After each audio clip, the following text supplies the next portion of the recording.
Sementara itu tuntut pembebasan Risman Soulisa, mahasiswa bungkam mulut dan ikat tangan. Protes penangkapan aktivis Himpunan Mahasiswa Islam atau HMI Risman Soulisa di depan markas Mapolresta Ambon dan Pulau-Pulau Lease diwarnai aksi teatrikal Selasa 27 Juli 2021 sore.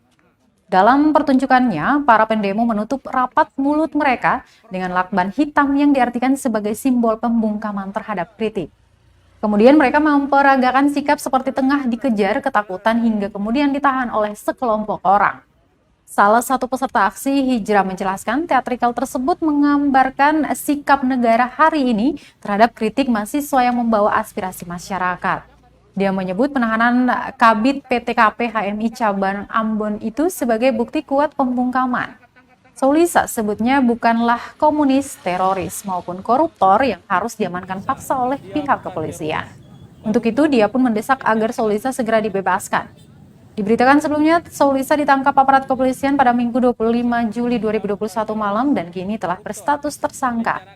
Soulisa ditangkap setelah mengunggah gambar yang berisi seruan aksi unjuk rasa untuk mencopot Presiden Joko Widodo, Gubernur Maluku, dan Wali Kota Ambon di akun media sosial miliknya pada Rabu 21 Juli 2021 lalu.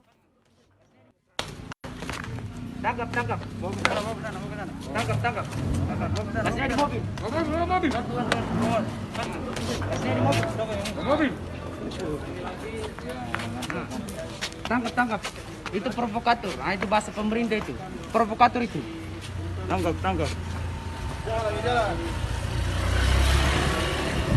Jalan. Sekali. Ini antar.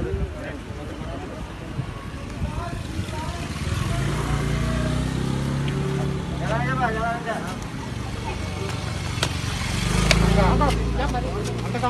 Tangkap. Itu provokator. Provokator. Tangkap itu. Tangkap. Koruptor, penjarakan katong semua.